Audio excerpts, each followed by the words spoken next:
What's up, people? So we're back with another one. I hope you all been staying safe and staying free and having a good start to the week, ready for this weekend and enjoying that content. Now, this one that I'm bringing to you all today is a mad thing, sad thing, and it's all about the 12-year-old boy who got stabbed to death in Birmingham. So let's get into it. So some may have heard, some may not, that this week on Monday, this young 12-year-old boy had got stabbed to death by a boy of the age of 14. Now, condolences to the family, and may this young bro rest up in the heavens, though, man. Man said he lost his life at the age of 12, had his whole life ahead of him, you know. Didn't even live to see his teenage years, his early adult years, nothing. And then on top of it, this 14-year-old wannabe bad man threw his whole life away just for wanting to be something probably that he wasn't or trying to be. Now, police have released in the press conference that this 14-year-old boy that has been arrested in connection with this murder, but they haven't said if he's been charged yet, but they have released to say that he was arrested only a couple of weeks ago as well in connection with robbing an old age pensioner. There's something wrong with this little kid, man. You know what they need to do for him? They need to send him straight to youth offending institution, though. That's where his little dumbass needs to go that wants to be a wannabe bad man. Because this man, this young boy, was doing stuff to old age pensioners thinking that he was bad like that. That shit ain't bad at all. And I think maybe, what we need to do is vote back in some laws like back in the 1300s, though, when you do certain shit to old age pensioners and shit, because these men have no morals, no values. These young ones are nothing, though, just straight fucking savages. And I know savages that are more savage than that, but wouldn't do that to an old age pensioner or a mum, though, man. Disgusting. Now, with this, this young boy had took this guy's life for whatever reason, which we might find out in time to come. If not, doesn't really matter. But more to the point, the police, which I noticed, like to put more of a presence when we have this bullshit in the community of the council states, though, because they like to, increase the presence of the police for that moment to when it happens, right up until the second week when the media coverage is dead. No one gives a fuck no more, and people start to go back to normal, though. And it's like, instead of putting a high presence to when shit goes down, why not put a high presence throughout the whole fucking time? And not even throughout the whole time. This is actually important one, and one that I noticed, because they're saying for a child, a teenager, one of the most dangerous times is at after school times, 3:30. So if it's more dangerous for these kids at 3:30 that are finishing school to be subjected to the elements of bullshit of stabbings, why do they not increase the police presence then as a prevention than actually letting these stabbings happening and then acting like they care? Because the police really don't care, but nor do we. And that's why they don't care. The reason why the police don't care, because it's not back to how it used to be 10 years ago. And I'm sure you all would agree. I'm from southeast London, and I know a lot of real parts in the UK is like this. You had dumb people doing dumb shit in certain eras, to where there was black people killing white people at a period of time. But when that was going down, that was because, not because they were white, it was because those white people were standing with black gang members, black, friends of theirs that were gang banging. And that's why they got, because they got stabbed, touched, killed, just like the rest of them, man, that were doing the gang shit. Has nothing to do with color. But that's where the government finds it acceptable, because it's not the black killing a white man for no reason. Otherwise, as we've seen, like with my brother, even though he never killed the white guy, had got 35 years. We're not making the laws the same for all races and religions, and no matter what color you are though. If you're white or black and you take a knife or you take a life, you should be getting 30, 50 years just like any other fucking person. And this is where there's many of problems to this stabbing shit in the UK, because where you can get a person like myself to go and stab a person called Ricardo or Marquise, I would only get, you know, 4 to 6 years, do half of that, I'm back out doing the same shit again. And it's just a repetitive cycle until, you know, maybe if I ever done something dumb, not that I would, but you know, like anyone could, until they say, okay, no, you done it to a white person, there's 50 years. That's fucked up. In order to reform Britain, it's got to be within the system and us as the community, because we don't give a fuck about this stabbing shit. It's been happening for so long, and if we did, we would have got more done for it. Because Idris Elba, I have to rate this black guy. He never took his millions and just fucked off and, you know, just lived his life after making it out of the shithole. He tried to go back to council estates and get more for this knife shit done, and all he could do was get a Rambo knife ban of a brand of a knife, not even a brand, the naming of a knife. So that goes to show you that if that's all he could have done, because the people that was behind him, and I remember this clear as day, I'm embarrassed to say as a Jamaican, I'm half Jamaican, that I watched Jamaicans sit there in Britain, English British Jamaicans, screaming, free the well boss, free the well boss, you know, Vibes Cartel. A man, a black brother that had killed another black brother's, you know, people, to be free though. And at that same point in Britain, as we're screaming, free the well boss, how many brothers in Britain got stabbed and killed to the knife crime? And this is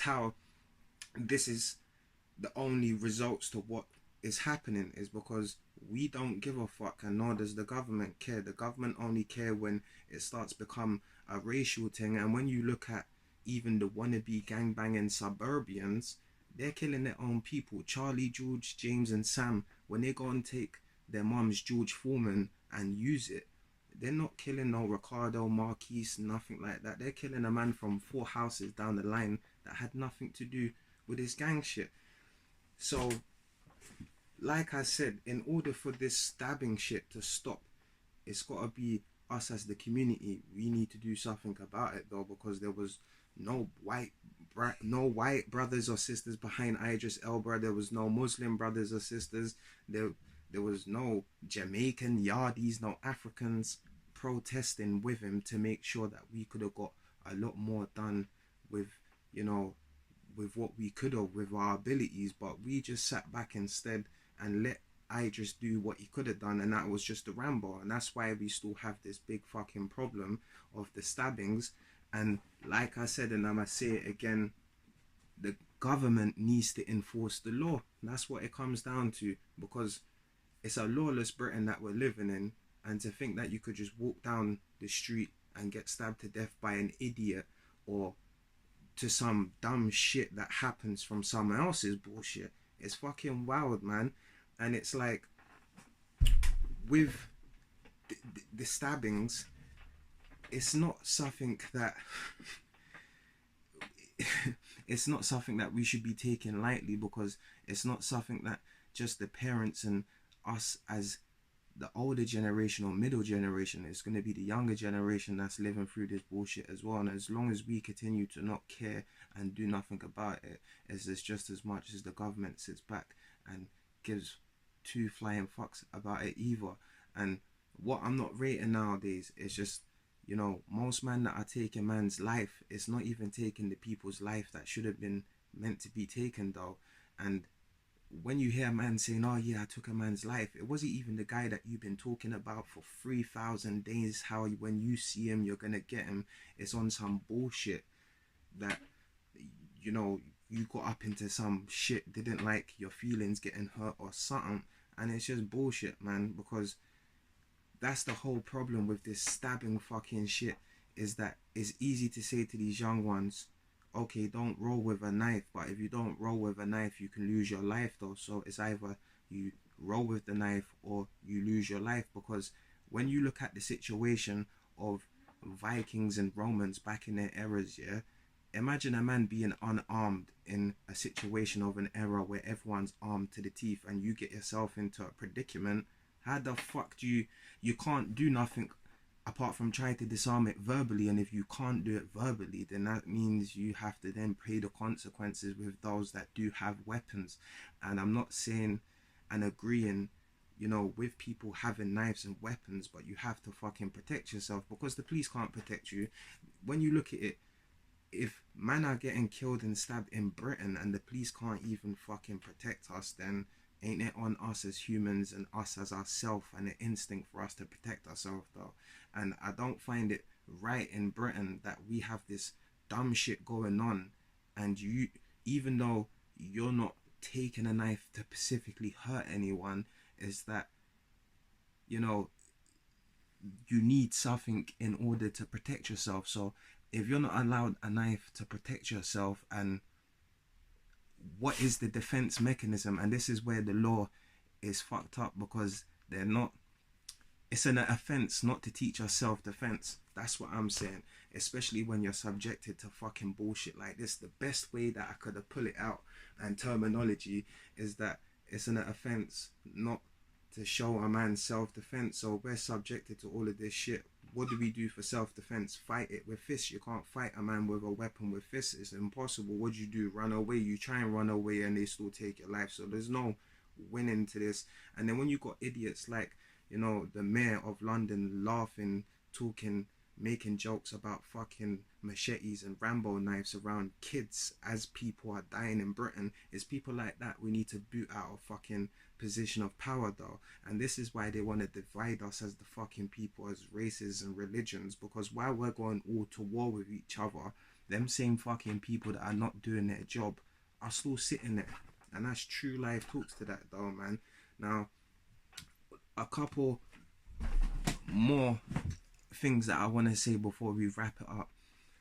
The reason why, not because I'm scared I wear a bulletproof vest, that ain't it whatsoever. And it's not because I live in fear and I'm in fear for my safety. That ain't it whatsoever. Have you ever seen the Roman and the Vikings go to war? Not that I'm going to war without their shield. You have to understand this shit. It doesn't make you a pussy, doesn't make you a waste man, and it's not illegal to wear a stab or a bulletproof vest though. Mine's a bulletproof vest. Doesn't really matter, it does the 2-in-1, but it's just common sense, man. If there's a load of idiots out here stabbing people on cases of mistaken identity, you can't even say, okay, it's back like how it was 10 years ago. If you got stabbed, you was meant to get stabbed. No, nowadays you could be walking down the street, you look like someone's friend or someone's op or whatever it is, and you get stabbed and lose your life to some bullshit. If you're wearing body armor or some form of armor, you're giving yourself a greater chance to live against the odds of the elements that we're subjected to though. So just think about that. And that's why I wear one, is to let you young ones know it's okay to wear a bulletproof vest. There's nothing wrong with wearing one. Even if it takes you a bit of time to save up your money and get a standard one, it's better than nothing, man. And if you don't want to roll with a weapon, at least roll with some form of armor to protect yourself though. If you're not wanting to go down the route of taking a knife and, you know, possibly taking someone else's life, that's my, you know, thing to you guys. But I hope you all have enjoyed the video. Do drop your comments on your thoughts on this video as well. Hope you all do stay safe. If you like the video, like it. If you don't, dislike it. And that's true life talks, everyone. Stay safe and stay free.